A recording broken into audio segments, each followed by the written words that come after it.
to make some Wiener Schnitzel with some German fried potatoes, fried cabbage, and some homemade soft pretzels.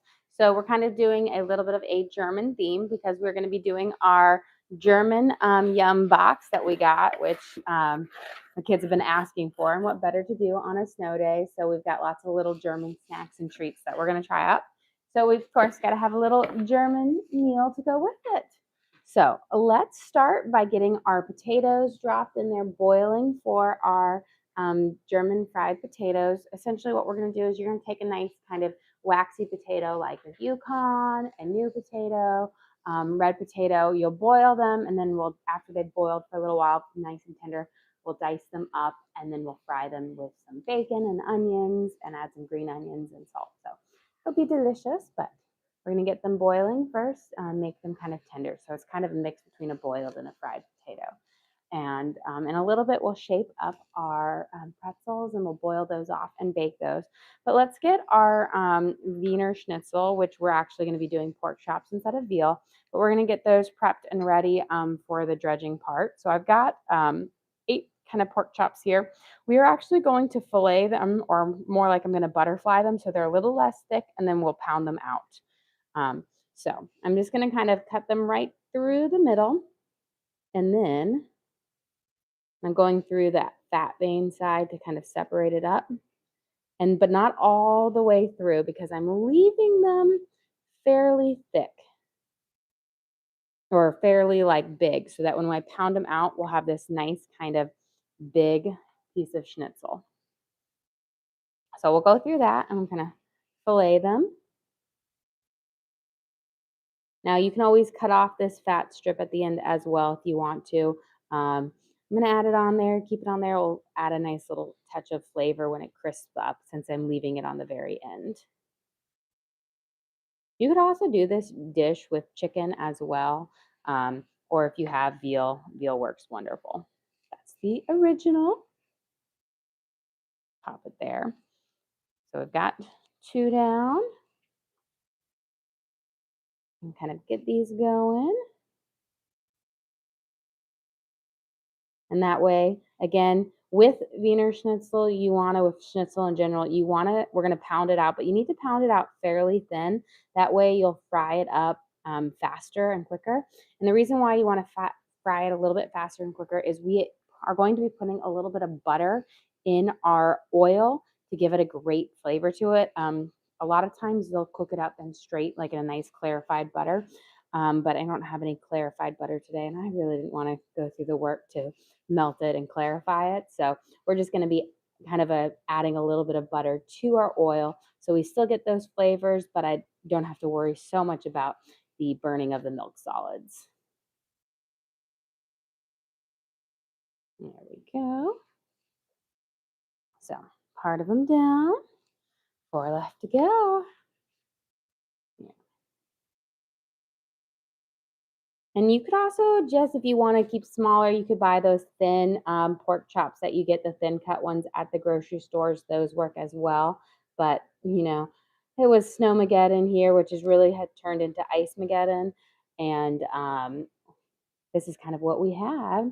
So, but it'll make pretty cool, nice big ones for it. And then we're going to pound them down to about 1/4 of an inch in thickness. So you don't want them too thick. Do you have a question? Would you ever consider joining Food Network as a chef? You know, I get asked that a lot. You know, it would have to be under certain circumstances. I mean, if Food Network came to me and asked me, I would totally be like, yes, I'd probably have stars in my eyes. But, you know, I'd always have to consider what would be in the best interest for my family and everything like that. And I feel like I'd be so nervous on one of those things because, you know, I feel like I'm a really good, like, home cook. Like, I make good comfort food for our family.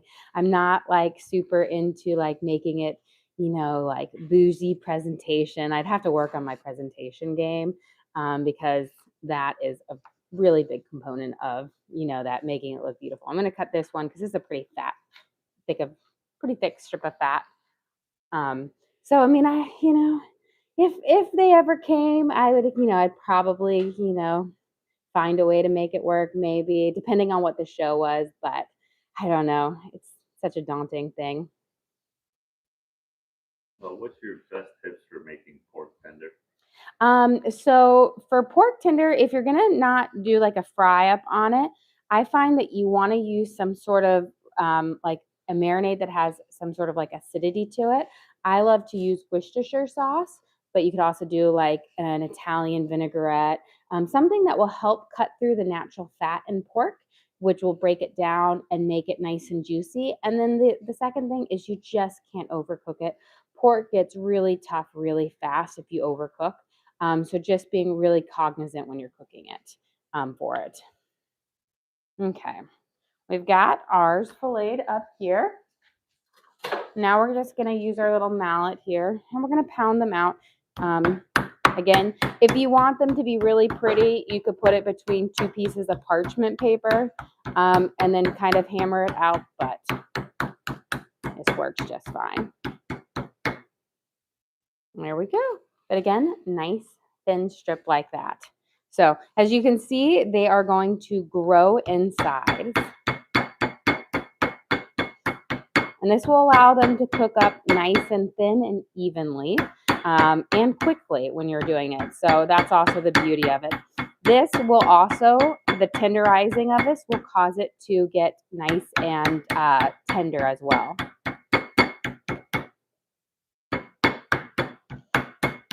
And it's kind of fun. And it's much easier with a meat tenderizer than if you're going to use a makeshift garlic press, which is what I used for many, many years until I finally was like, you know what? I make enough, I tenderize enough meat to warrant buying the $10 tenderizer. There we go. So we'll get those out. But again, you'll have these just nice big kind of fillets on here. I know we were deciding up tonight because we have two little boxes, Universal Yum boxes. We have a French one, and I was telling the kids, I said, well, what do you want for dinner tonight? Do you guys want Schnitzel or beef bourguignon? And they all were like, Schnitzel, Schnitzel for sure.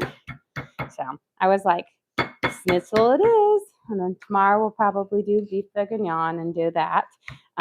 If our day allows, the kids, school has already been canceled for Monday and Tuesday, although the way it's looking out there right now, I have a feeling it might be canceled all week because it is like Elsa has come and frozen Middle Tennessee here.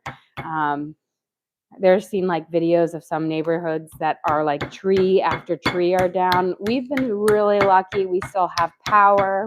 My parents did not, so they are now hunkering down with us. But we've lost a couple branches here. My husband's favorite tree, which is a smaller tree, unfortunately, we have lost. And we're hoping that maybe we can put it back up and it will grow, but I have a feeling it's a goner. But there's been lots of trees around here going down. So I'm just, as long as we keep power, I will be happy and thankful. There we go. Oh, what type of tree is that? It's a pine tree of some sort. Like it has really fine needles. It's like an ornamental pine.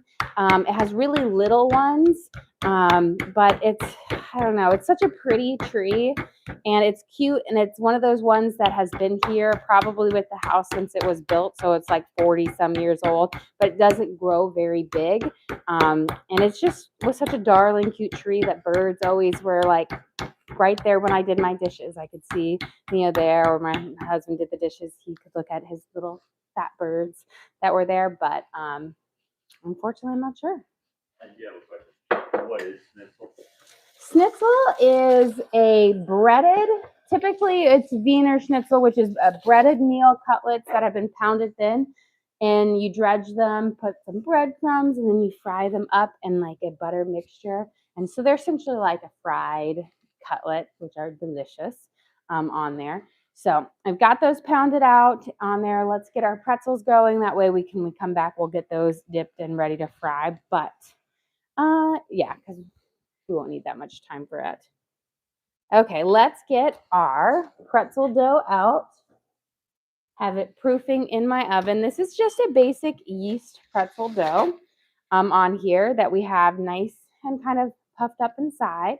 I'm gonna divide it up and we'll make some little pretzels to go with our little dinner because you've got to have little, soft pretzels. Now, my pretzels are more like the American soft Annie Ann's pretzels versus the lovely German pretzels that have like a harder, crunchier outside to them. So mine are softer. But I don't boil mine in lye. I boil mine in a baking soda mixture that gives it their kind of chewy crust on there. So I've got my water boiling here. I'm going to add in some baking soda. Oh, Brenda sent you. Oh, well, thank you, Brenda. We appreciate that here. We're going to add in about a fourth a cup of baking soda. We'll let that simmer. Again, that's going to help give the pretzel their texture on them, and then we'll boil them up. I'm going to divide my dough up here, which is a simple yeast dough, and then we'll start rolling it out for it. But this is one of our family favorites. And you start off with just a cup or a cup and a half of warm water, and then you add a tablespoon of yeast and 3 tablespoons of brown sugar.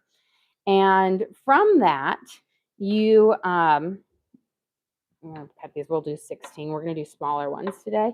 But from that, you let it like proof for a few minutes, and then you add in 4 tablespoons of melted butter, 2 teaspoons of salt, and then you kind of mix that up. And then you're gonna add in 4 cups of. You can either do bread flour or all-purpose flour. Both work really well with it.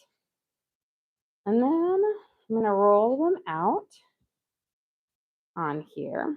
And we'll roll them nice and long. So you want to kind of get it nice and long here. It makes it easier if you're going to do the pretzel shape. You're going to think, oh, that's really long. The longer, the better, because it's actually, by the time you get the twisting through, it goes really small. And there's our little pretzel. So it's about like 18 inches that you want to roll it for it. Do the knots. I know. I will say this is the traditional pretzel shape. I have this little method that is the loop, swoop, and pull. They don't look like a pretzel, but I can roll them out in a fraction of the time. And I think they cook up and boil better. And that's kind of just something that I've learned to do over the time for it. Just for practicality when you're making a whole bunch of them, but you just kind of swoop it over there, and then I tuck it through. So it's kind of like a modified little pretzel here. They each kind of turn out looking, slightly different, but they all taste the same. And it's the Elsie Jensen way, You just got to work with that, because if I have to sit and shape a pretzel every single time instead of literally the fun little loop, swoop, and pull, it can take you a long time. Remember the first time you made them? First time I made them, and I made a double batch because I was like, oh, we need a lot of pretzels. And it took me like 3-4 hours. It was so long. It was just like, because everything was, it was like a newer process. And this was like 5 or 6 years ago. And gosh, it really was like 5 or 6 years ago. And it does definitely took forever.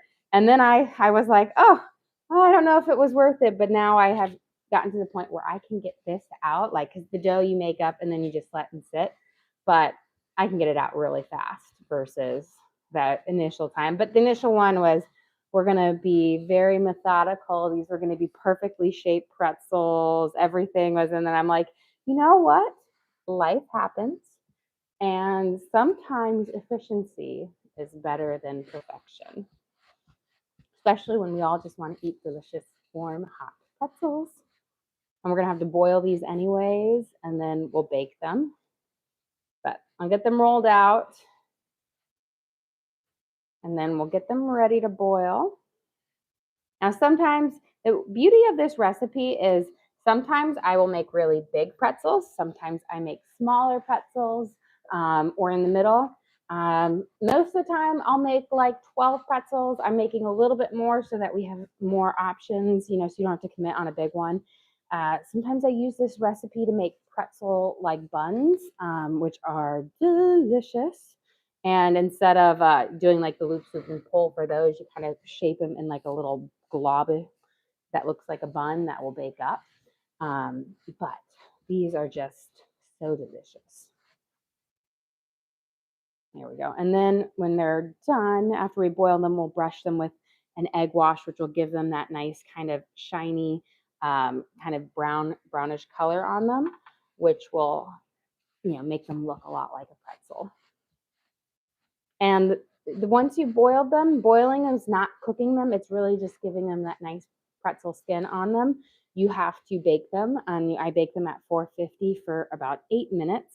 So it's nice kind of high temperature. And then they'll pop up and cook nicely. And these are so good. And they are so good the next day if they make it through. And that's always a big if because they are so, so good. Because we don't just eat them with pretzel salt. I also make them with dessert way. So I'll rub butter over them and add cinnamon sugar. So you kind of got like your pretzel for your savory one with dinner and then your little treat at the end. There we go. And loop, swoop, and pull. But there is, you want to spend the time to make the really beautiful one right there. I do have that example. Just takes so much longer. And I will say, this is one of those things that are just, it's so easy because to whip the dough up, it takes, less than 10 minutes to have the dough wrapped in, and it's a really soft dough. So it's really easy to knead together. It has a slight tack to it, but not so much that it sticks onto you. And then I just pop it in my oven on the proofing setting, but you can put it in a nice warm spot. And then like 45 minutes to an hour later, you're ready to shape up. Could you add chocolate chips, and when would you add them? See, I don't think you could add chocolate chips to this dough because you are going to be boiling it and then baking it. So it's one of those things where if you did it, it probably would, you'd have to have them inside it and it would be a big mess. Maybe drizzle chocolate. But yeah, you could drizzle chocolate, or, even better is when it comes out of the oven, you could sprinkle mini chocolate chips on top. So you would get it on top as a coating versus in the pretzel. Or make a little pretzel dip or a Nutella dip and dip it in there. There we go. Okay. A loop swoop and pull. So I've got those here. I'm going to give my hands a little bit of a wash because they've got a little bit of olive oil on there.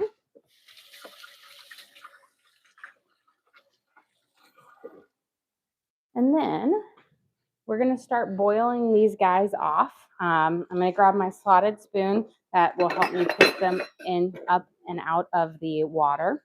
But when I do them, I typically try to put the top side down first into the water. Now, sometimes they will flip over, and then I just use my little spoon to kind of do that. That way, when I kind of pop them out, I'll have the pretty side facing up when I'm spooning them out. And then we'll boil them for 30 seconds on each side. Do you have this recipe posted? I do have this recipe, I think, available for my members. I'm not sure. Yeah, I think definitely for my members. I'm not sure if I have a freebie for everyone, but I have made this dough, I believe, on there. So there's several videos on how to make the pretzel dough as well for this available for it. But I do know I have a recipe card for our members. And, I am on the process of working on my cookbook. So this will definitely be one of my recipes in my cookbook because this is a family favorite. And it's so, so, so delicious. And it's such a tender and soft dough. It's just, like I said, it's so delicious. And I will pop these over and give it a little flip and boil it on the other side for about 30 seconds, and then we'll spoon them out when we do that. And you can boil them up to a minute on each side if you want a slightly thicker crust on it, similar to a bagel. I like the 30 seconds on it And it's always a 30 seconds, give or take a few. You just want that to kind of seal in the moisture to keep the inside of your pretzel just delicious. And it's what changes it from a roll to a pretzel. Mary, since you get Well, thank you, Mary. We appreciate that. Okay, I'm gonna get my first one out, give it a little shake, make sure we don't bring any extra water with us. And you can see once it boils up, it already actually expands inside a little bit in size. And it goes pretty fast once you're kind of going there. I find that I can boil quite a few at a time. So get our first round in, we'll drop these guys in. Now, when you're doing this, you want to do it in a good size sauce pot where you can truly dunk your pretzels over. I made the mistake once of doing it in one of my saute pans, thinking, oh, I didn't realize how much I relied on like the poking and the dumping step to flip them over. But it does, because if you have to try to pick them up and flip them over, then you are splashing yourself with boiling water, and that's never a good thing. So we'll get these and flip them, a little dunk. And all you do is you just give them a little poke to flip them over, and easy peasy. So it's as simple as that. I always say don't put too many in at one time, simply because if by the time you drop them in and you were to put in one at a time, you're not going to remember how many you put in there and which one you started with. So I always just do a row at a time. It just makes it a little bit easier so I don't overboil or underboil any of them.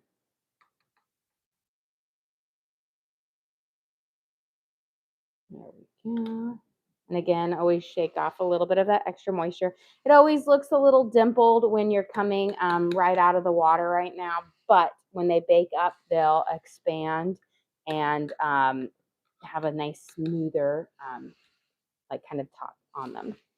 Get our next round in.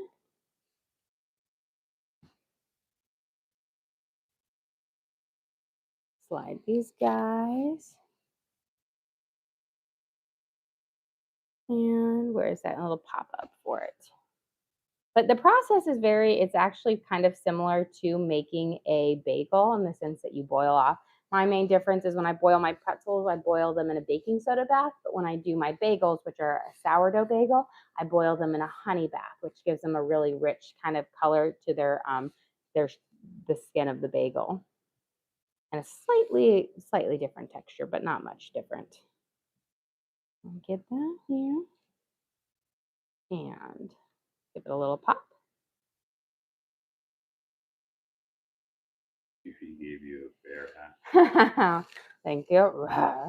That's so funny. We were was watching was it on like Discovery Network? It was uh, Joanna Gaines, their new mountain house, and apparently she's really terrified of bears, and they had bear visitors at their house a couple of times. And I would be like, you know what? I don't know if I would love. I love like when we went to Anakeesta, we saw 3 bears, and I was like, oh, this is so fascinating. But I don't know if I'd want to live necessarily with potentially bears as like my neighbors.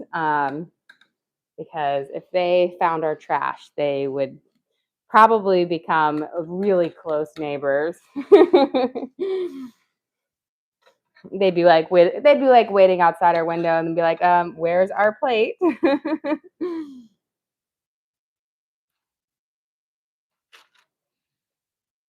Here, and we'll drop these last little bits in. And we'll get those boiling. We'll pop those over while those are waiting to boil. We can work on getting our flour for our dredging seasoned up for it. We're doing a little bit different than we do our regular type kind of dredging. We're going to go into our flour, then into our egg, and then into a bowl of panko breadcrumbs. So it's going to give our second coating is going to be a really crunchy coating, which will make it just taste delicious, but slightly different than where I put my seasoned bread panko normally in it. Do you have a question for the pretzels? Do you use lye? I do not use lye. I use baking soda instead in my thing. So it gives a slightly different texture to it. So it's not as crunchy, but it's not as caustic. You know, I don't like to mess with lye. I know lots of people do it, but if I were to do it, I would be the one that would have a catastrophic accident. It would be me. You would be seeing me in the ER later tonight. That would be my show.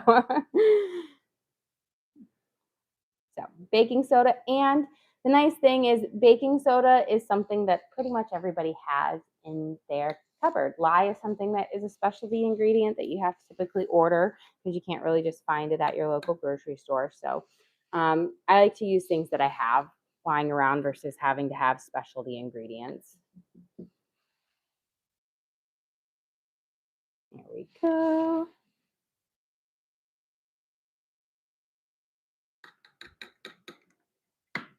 And that. And the nice thing is this baking soda water cleans out my sink really well.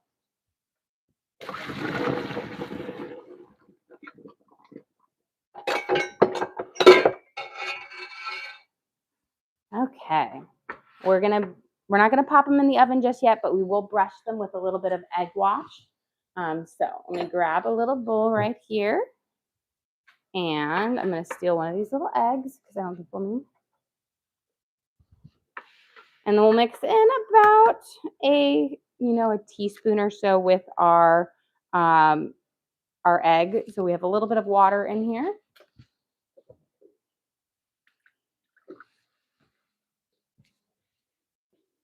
And then we'll brush it over. And this egg wash is going to give our pretzels their lovely brown coloring on it, and just make them kind of give that shiny brown, make them really pretty. If you don't put this on there, then they're going to have just a very pale look to them. So we'll mix this up.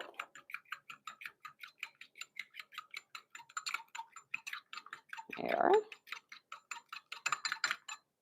That should be good. And then we'll brush each pretzel over the top. Make sure you get in every little nook and cranny of your pretzel so that, because you'll know if you missed the spot because it won't be shiny and pretty there. I mean, it's purely for just decorative, but you want your pretzel to be pretty.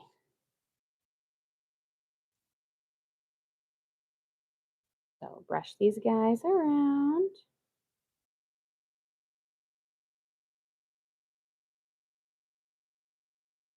And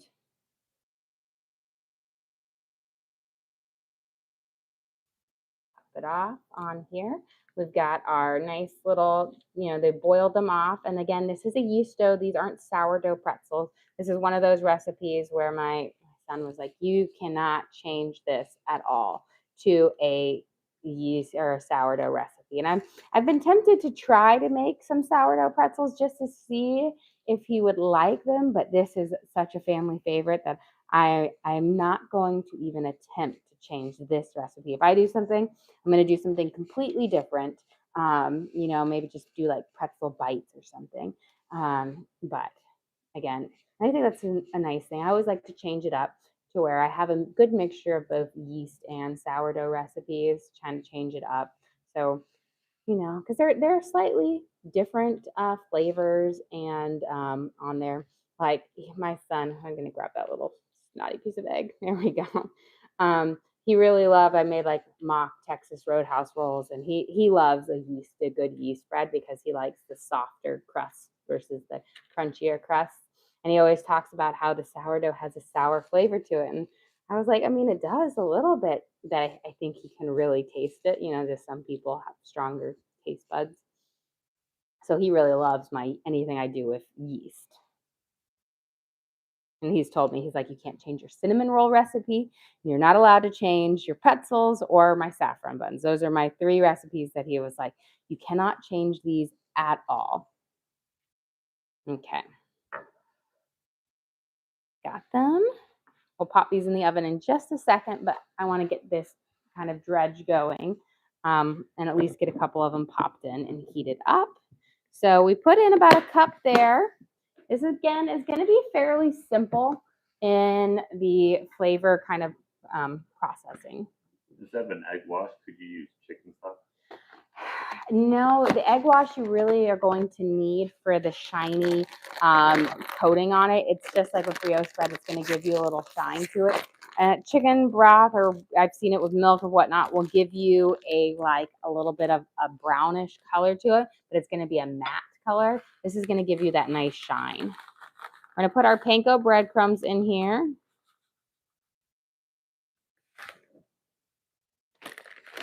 Having a good amount. And then for our base seasoning here, slide this out. We're just keeping it really simple. Pepper and garlic salt. Because with schnitzel, it's very, very simple. Now you can add more and more flavors if you want to, but the beauty of it is its simplicity for it than, versus adding a bunch of different flavor profiles.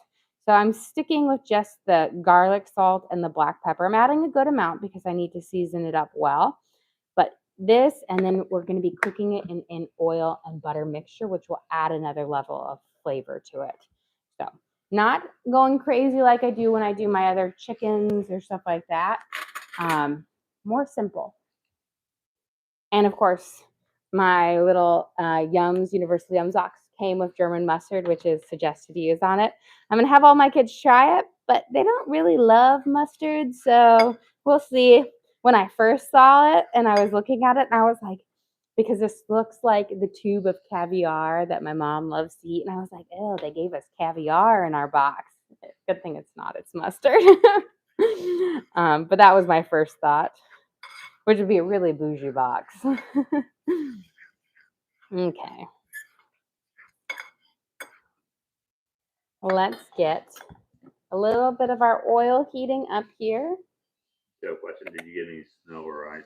We got about 3 to 4 inches of snow, followed by lots of ice, which has not been great. Lots of trees down, lots of people without power. We are fortunately with power. So it's been a lot of ice, I will say. It's pretty devastating how much kind of destruction it's caused around here. Just seeing lots of videos of the neighborhoods and trees down, how many you can just see from our windows. That's kind of the sad part about it. But we've been really fortunate. We've just lost one small tree, and then a couple of branches. But the ice storm is still young, and while we're not expected to get any more, we're not expected to get very warm here. So it's just if the trees can hold on for about a week with, freezing temperatures, you just worry that they'll break under the weight of it, the stress. So we're going to whip up our eggs here. And then I'm going to get my oil heating up. Once it's hot, I'll bring it down to medium. I'm going to add in some butter. And then we'll kind of cook up our things. We're going to cook it over a medium heat. You want to go lower and slower. That way you'll get a nice golden crust. You don't have to worry about your butter, the milk solids in your butter burning as much, but you'll get that nice flavor. Okay. Now we're going to do kind of make our little station here.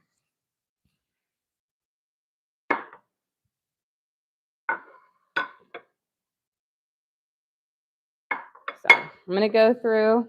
We'll first do everyone in the flour. That way we can be kind of done with this part. So we're coating up, doing our first dredge in this, and then we're done with this flour because our last coating is going to be just panko breadcrumbs, which is going to give us more of a crust on it, which will be delicious. Here. Here's just our pork tenderloin that we've kind of coated up or pounded out nice and thin. So that way it will cook up nicely. I'm only going to be able to do probably 2 at a time because these are huge. But then, we'll cut up our bacon. We'll get our bacon cooking for both. Our bacon's going to go with our potatoes and our cabbage. We're going to do kind of a fried cabbage, a German fried potato, because I just have these little bits of it left over. So just have a nice little thing, but I'm really excited to do our little universal yum box in German. I was looking at all the little treats in there and I'm like, oh, these look good. But you never know. Sometimes in your mind, you're like, oh, this is going to be so good. And then you're like, wow, this is not what I expected. But I'm very, very interested after spent a lot of time in Germany. So we'll see. Although there was one of them was like a hot dog chip. So I'm be very interested on this hot dog chip. Or it's maybe a puff. I don't know. So I'll be very interested. There we go. And we'll get this last guy kind of puffed around, coated up. And there we go. And now we're going to go into our mixture here with our egg, kind of coat and mix it around, and then into our panko breadcrumbs. Now you could also use a regular breadcrumb for this as well. If you want to, the panko adds a nice crunch, but regular is also like traditional. I love panko. This is giving you a much crispier on here than, as you can see, than are my traditional when I fry it up. It's not, doesn't have quite as many breadcrumbs on there, but that's what makes this really lovely too.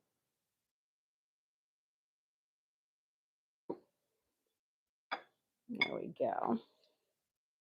See, I think I'm ready to, I think it's warm that I can add my butter in here. Okay, let me get my hands a quick rinse.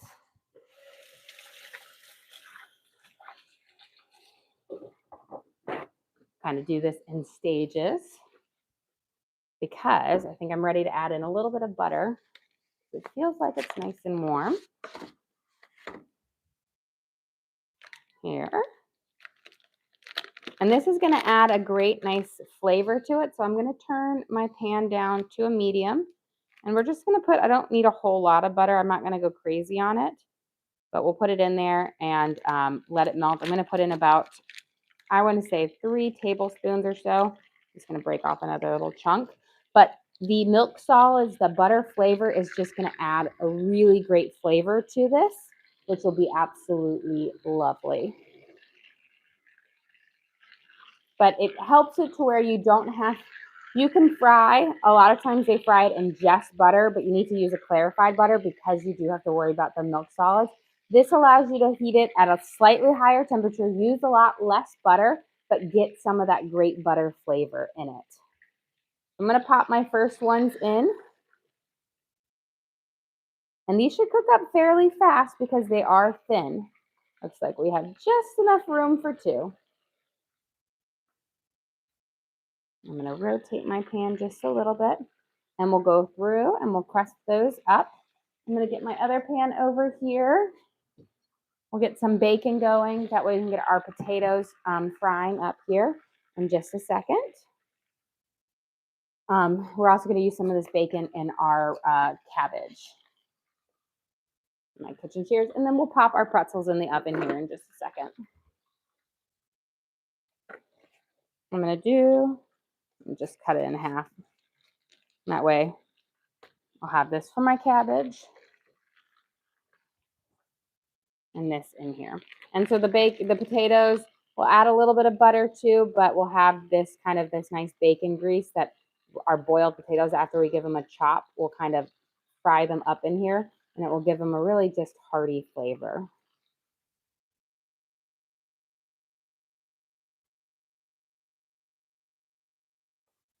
There we go.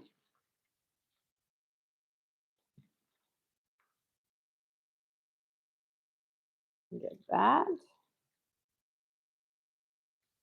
I'll let that kind of cook around. Let me wash my hands.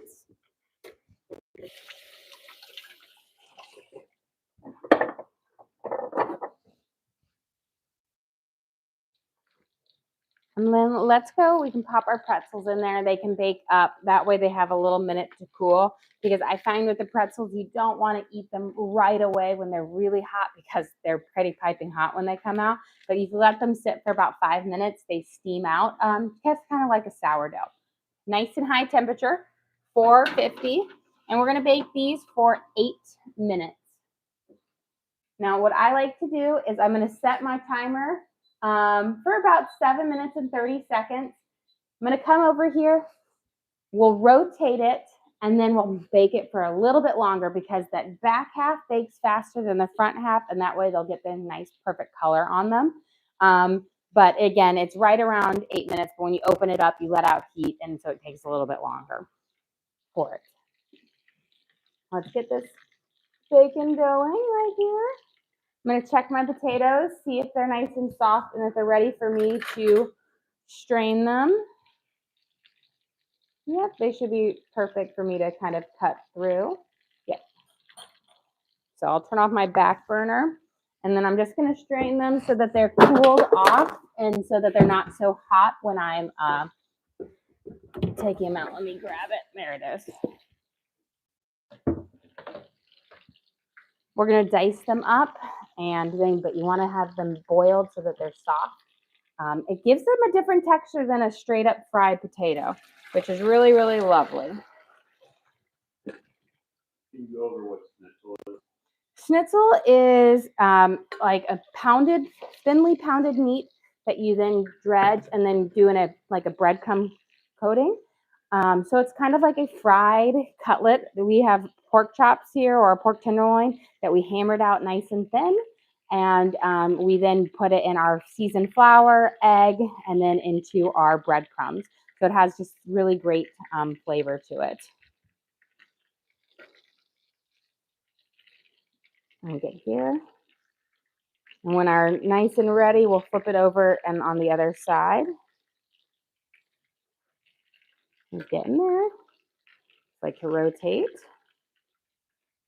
Again, cook it over a medium heat, nice and low on there. I think I'm gonna grab some more egg just because we're looking kind of gonna need some more. They're pretty big cutlets and I don't wanna run out. And since my hands are clean right now, we'll add some more, and then I'll add a little bit more panko breadcrumbs too. This is a heavy breadcrumb one, but the crunch on the schnitzel is wonderful and will be to die for. Delicious. We're going to get this for our cabbage here in just a second. I always sit there and I'm like, I need to find a way to fit more pans on here. I think we're going to do it over here. Let me grab a little trivet for my potatoes. That way they're out of the way. And then I'm going to get some of this bacon cooking for our cabbage so that can start to cook up. But let's see, I think these might be ready. You can see our schnitzel right here is starting to get a nice golden crisping around the edging. Look at that beautiful golden brown color to it. So I'll slide this guy right underneath here. Beautiful. And that's that mixture of that being like fried in that oil and that butter. Those breadcrumbs really toast up nicely on here for this. You know what? I think since I have a good amount of bacon here, I'm actually going to use a little bit of this bacon for my cabbage because I don't need quite as much. I don't need a whole pound of bacon in this. I'm going to turn my back burner on. And we're going to take just because I just need a few bits of, there we go, for our cabbage. Now with our schnitzel, when we take it out, I'm going to put it on paper towels to soak up the extra oil, which will leave it nice and crispy. So I'm going to put out a baking sheet here, lined with some paper towels. And that way, when we transfer it, it will soak up that extra oil on there, and it will leave it nice and like crispy. Don't just leave it on a flat surface. If you don't want to do the paper towels, you can do you can put it on like a cookie cooling rack, and it can with a tray underneath, and it can drip down and collect. That also works really well. I just find that the paper towels soak up a little bit of extra and leaves it a bit more crispy. Okay, let's get, because we're going to be ready to pop our next ones in just a second. I'm going to put some more of my crumbs in here. We'll get these guys ready to go in. We just kind of coat it up, and then we'll go in to our breadcrumb mixture here, or yep, our panko breadcrumbs, and we're just gonna pat it on until it's nice and coated.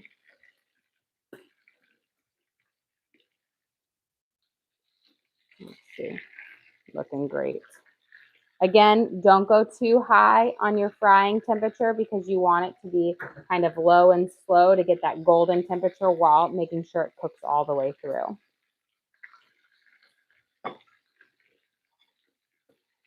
There we go. And because this is a little bit more of a delicate base on it, you want to be careful not to play with it too much in the pan, or you're going to like pull off the breading. And then once we're done with this, we'll get rid of our little breading bases and clean up this area just a little bit. We'll work on our potatoes and our cabbage, which I'll cook up now that the potatoes are pretty much boiled.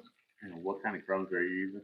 These are panko breadcrumbs, so just a plain crispy panko breadcrumb on there. They give you more crunch than a traditional breadcrumb. I'm gonna actually add a little bit more. And where do you find those bowls? These bowls are actually from Target. They're in the Chip and Joanna Gaines collection. I got them several years ago. So they don't make this exact one anymore, but they have one that's kind of similar to it out right now. But I do love them. They're actually like a super pasta bowl. Let me give this a nice little stir. Get my bacon back here. I'll turn down this pan just a little bit. Okay, get these last two breaded, and then we can kind of clean up our area just a little bit, and then we can work on the rest of dinner. There we go. So again, having it, this whole second dredge coating, be panko breadcrumbs, makes these so crispy and delicious. Okay, we'll get this last one in there, and then it seems like our oven is calling my name. So we'll go over there and get those. Did you get any sledding in yesterday? We got lots of sledding in yesterday. I made a nice little short, so that should hopefully be out soon, of us sledding and having lots of fun. Oh, we was posted this morning, so it should be out there. You'll have to look for it, but we had a lot of fun with it. Now today, unfortunately, it's been kind of like an ice pit out there, so no sledding today because it was raining and then icing and all of that. But let me get this through here real quick. We're going to rotate our pretzels here. And then we'll cook them for about a minute longer on the other side. So look how beautiful that is. I'm going to pop them in here. And then I'm going to add, we'll do like, I'm going to do a minute 30. That should be perfect. Give it a nice golden brown kiss on it. Is this recipe similar to your pork tenderloin? A little bit. It's slightly different. I use different seasonings, and then I have a complete panko breadcrumb crust on this. Let me grab two tongs. So it is similar on some aspects, but not as seasoned. The flavor profile's a little bit more different. Make sure you put it your grease side down on here so that it stays nice and gets all that extra, like, oil out. Look at that. I will say the one difference is this is a little bit more of a delicate crust than mine. I always, when I make my regular breading, I add the flour to that second dredge, which allows that layer to stay on. This one's a little bit more delicate. So we'll crisp this up. Let me clear this out of the way, and that way we can work on. And what cut of meat? These are pork chops that I butterflied and then pounded out nice and thin so that we'd have a nice thin cut. You want them nice and thin, about 1/4 of an inch, so that they'll cook up fast and evenly on there. And that way you'll get that nice crispy edge on both your schnitzel, and the meat will be cooked all the way through. Okay, we got this. We're about ready for that. Let's go grab our pretzels out of the oven. And then we should be about ready to work on our potatoes. I'm just going to move this so I have a tray to put that on. Now our pretzels we'll let sit for a second before we kind of coat them with our salt and our butter. My little, beautiful. Now we have our gorgeous pretzels here with their just lovely kissed tops. And you don't want to over bake them. You know, you give them to where they've got this nice little top on there because you want them to have this just lovely, soft, tender inside. There is butter in the batter, so it has just this great, very, not in the batter, but in the dough, but it has a really tender, soft, pillowy, soft dough base to it. It uses yeast, but it's such a simple, soft recipe, but these are just like your soft pretzels from, you know, Annie Ann's Pretzel Time. So delicious. Okay, let's get our veggies and everything cut up for us since we'll be working on our things and get our potatoes going and frying in there. So slide this guy over here. And I'm going to chop up some onion to add to my potatoes for our kind of fried potatoes. And then we'll chop up our, kind of shred up our cabbage to sear up with our bacon. I'm going to add a little bit of butter in there. And then we will kind of chop up our boiled potatoes. They'll be a little bit hot, but we'll want to get them in there so that we can use them up. Yep. A little bit of an onion stirring there. Nice kind of smaller dice on here. It doesn't have to be super small. Slide off my cabbages. We're going to be using a mixture of purple and green cabbages because I have a little bit of both. And I was like, oh, they'll go perfect with this. Did you go to culinary school? I did not go to culinary school. I am just self-taught. I've been cooking since I was, 13 years old. So I've been cooking for a very long time. I love it. And I've just taught myself how to do everything on my own, you know, just through years of practice. There we go. Give this a nice little toss in here. Got our bacon crisp up over there. We're going to get our cabbage in just a second. Add a little bit of butter to those so you have a nice little butter cook on the cabbage as well. So just about a tablespoon.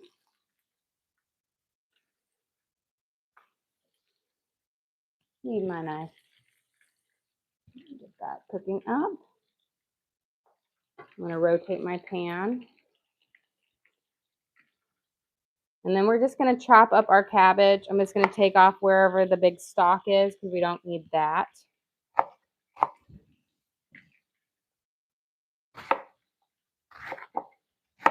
I always say a little bit of cabbage goes a long way. We'll do a simple one so we don't have a super huge piece. But I don't want like this big stalky thing in there. I find that that one has that most pretty strong flavor of the cabbage that can, you know, the more, I want to say like, oh, it's hard to describe it, but that like strong, you know, that sulfury flavor, those bigger pieces have it. So I like the more tender, smaller pieces.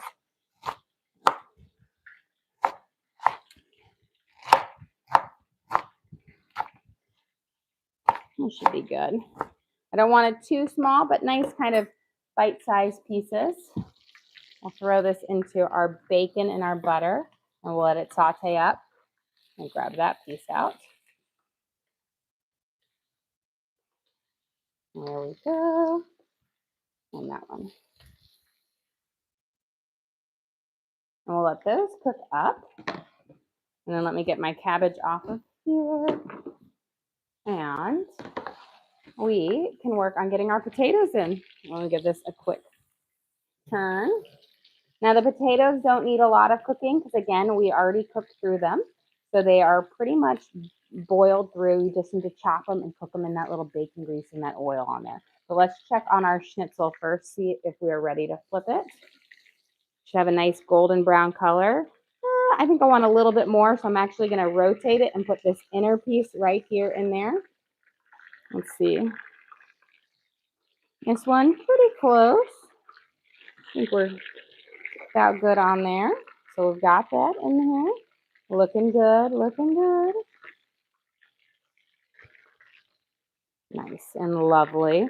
You can see our black pepper and our seasoning on here. We'll let that cook for a little bit and I'll flip that one in. Again, we've got like a big schnitzel, so the outer edges don't quite cook as crisp up as nicely as the very inner ones do. Okay, let's get these potatoes. They're going to be hot, but they should be manageable. And I should be able to just dice them up and then we'll be able to throw them into our pan.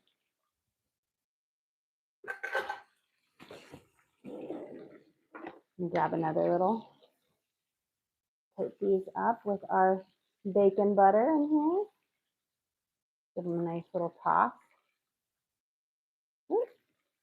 Cabbage overboard. Okay, and then let's butter and salt our pretzels now that they've had a chance to kind of cool down for just a second. You're going to want to use room temperature butter. So I've got one over here. And I'm just going to rub it over the top of each one. Just like this. And that will allow them to, the butter will melt over the top. You can always melt butter and brush it on there, but I find just using a little room temperature butter works wonders.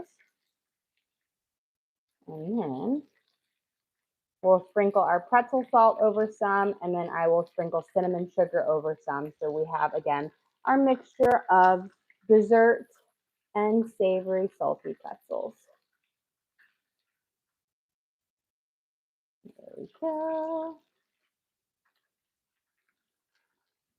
So we got our pretzels. Now, this is something you have to use pretzel salt.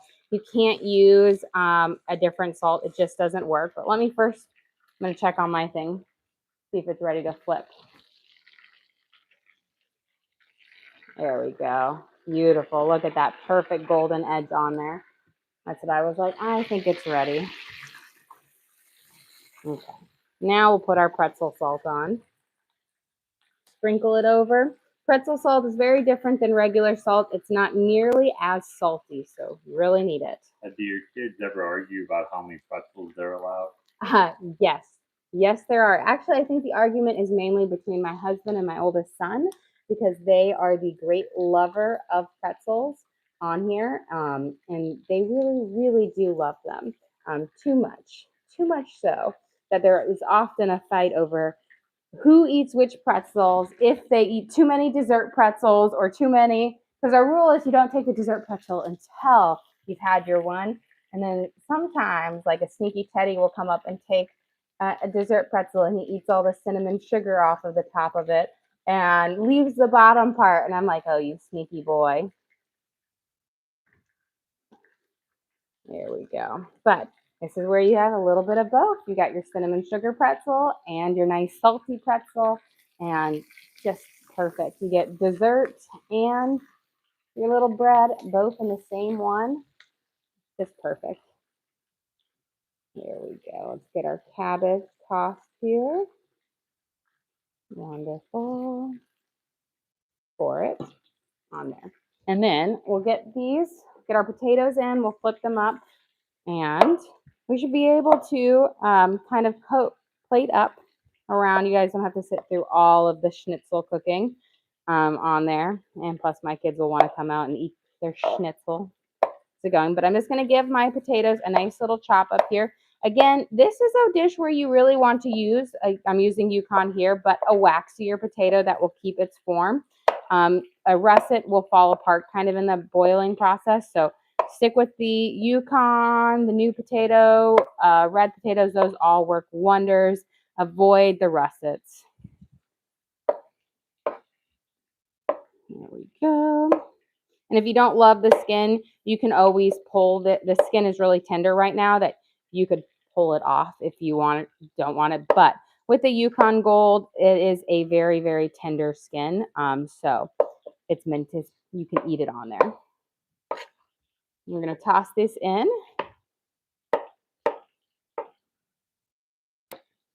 with our onions and our bacon. And it's just a pretty quick fry up. And then we'll add a little bit of garlic, salt, pepper, and some green onions at the very end. And that's kind of this one. I'm going to get a spatula out to toss those. There we go. Just kind of coat them in that nice bacon grease on those sauteed onions. Look at that. Would you use Yukon Gold for mashed potatoes? You can. I personally prefer russet potatoes for mashed potatoes because they make a fluffier and lighter mashed potatoes. But you can definitely use a Yukon Gold. It's going to be a stickier, starchier, or like a sticky potato. But I've seen it done that way as well. It's not my cup of tea. I love a nice, again, a really fluffy mashed potato. So we're going to put our next schnitzel down again, put it your oil side down so that it has a chance to kind of soak up that extra oil on there. This guy is almost ready. Remember, we flipped him last, a little bit later. Let's get our green onion ready to put on our potatoes here. And then I'm going to add a little bit of butter into the potatoes. Not much because they have that bacon grease in there to help, but it's a lot of potato. And we only use probably not even a third pound of bacon. So little snippets in here to give it that nice flavor. And then we're going to season them up with some garlic, salt, and pepper, and some green onions. That will be so good. There we go. And I'm going to just take the white part off. We'll slice this down. I'm going to get some of that wilted part off right down the middle. You could use chives if you have them, or those are all lovely.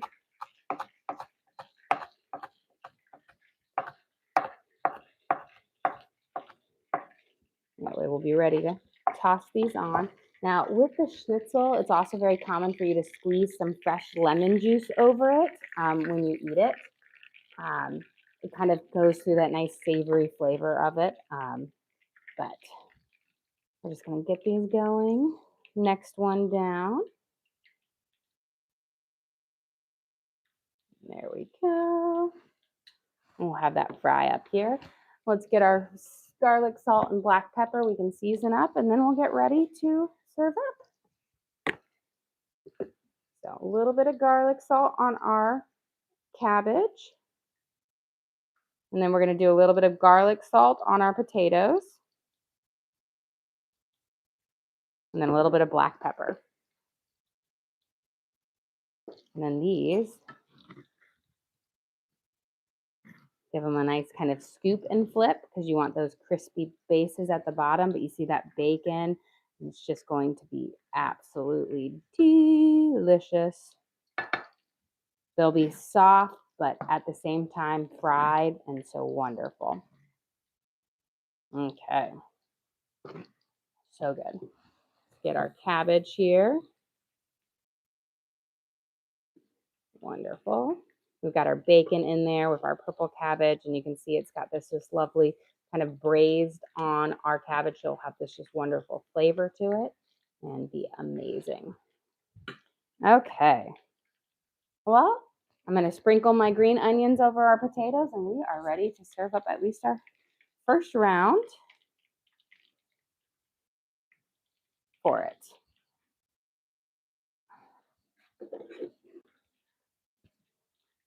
Now let me get this kind of cleared up.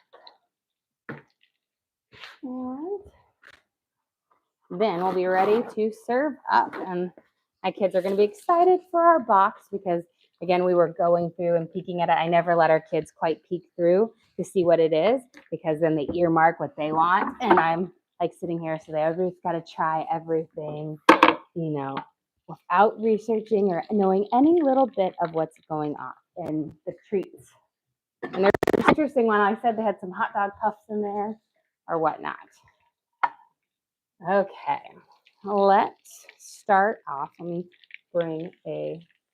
I'll bring this guy a little bit closer to me so that I have him nearby. And then, beautiful. Okay. And then we'll get our schnitzel out here. A quick question, is that pork or chicken? This is pork. So we have our pork chops that we filleted in half, or butterflied, and then we pounded down nice and thin. Okay, for dinner tonight, we have our crispy panko crusted Wiener Schnitzel that we are going to serve with our German fried potatoes. Now that Wiener Schnitzel is amazing. We made it with our pork chops that we hammered out nice and thin, seasoned the dredging up with just garlic, salt, and pepper, and then the panko breadcrumbs for this nice crustiness to it. We have some bacon braised cabbage on here for a nice little, savory vegetable. And of course, with our Wiener Schnitzel, we need to have our wonderful pretzel, homemade soft pretzels for an extra little twist of deliciousness to kind of go with our German theme with our little box on here. I'm trying to see if I can find the one that is an actual pretzel shape, but I think, this is our pretzel shape one. It's our cinnamon sugar one that we'll be having for dessert. Well, guys, thank you so much for joining us here. Don't forget to like and subscribe. I try to do live cooking shows every single day, kind of show you what we're making for our family and hopefully teach you guys something along the way. Again, we do upload all of our videos to the link on our page. So if you ever want to recreate any of these recipes at home, you can just go to our page and search for what we made, our Wiener Schnitzel and soft pretzels, and you can always watch and cook along with me again. We also have a link to our Amazon storefront that has all of our different cooking gear and gadgets in it. So I have my hex clad pans, my knives, my cutting boards, all the different things that I use in the kitchen I have in there for you guys to check out. But again, thank you so much for joining us here. Don't forget to like and subscribe.